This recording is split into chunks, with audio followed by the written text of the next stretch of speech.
Naxçıvanda həm dəmir yolu xətləri yenidən qurulur, həm də ictimai nəqliyyat tamamilə ekoloji təmiz formata keçir. Prezident İlham Əliyev və birinci xanım Mehriban Əliyeva Muxtar Respublikada görülən bu mühüm işlərlə tanış olublar.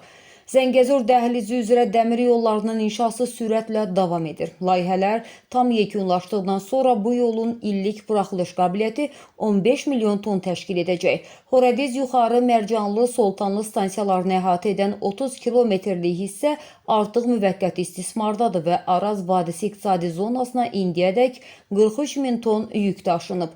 Naxçıvan dəmir yolu xəttinin yenidən qurulmasına ötən ildən başlanılıb. Yeni layihəyə əsasən xəttin uzunluğu 194,2 kilometrə çatacaq. 10 stansiya və 3 sərnişin platforması tamamilə yenilənəcək. Hazırda Sallam Məlik stansiyasından Ermənistan sərhədinədək olan 7 kilometrlik hissədə tikinti işləri aparılır və sentyabrın sonunadək yolun üst quruluşunun böyük hissəsi quraşdırılacaq.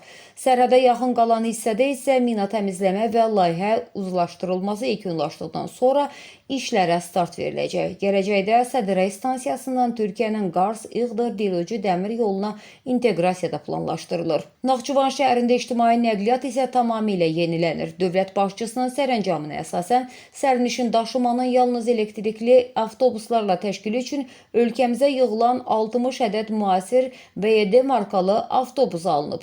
Hər biri 53 sərnişin tutumuna malik avtobuslarda bank kartı, QR kod, Apple Pay və Google Pay ilə nağdsız ödəniş sistemləri qurulub. Layihə sayəsində il ərzində 4,5 milyon sərnişinə xidmət göstəriləcək. Naxçıvanda fəaliyyətə başlayan Bakubas MMC üçün yaradılan 3 hektarlıq müasir depoda 200 sürücü və 22 inzibati heyət işlə təmin olunub.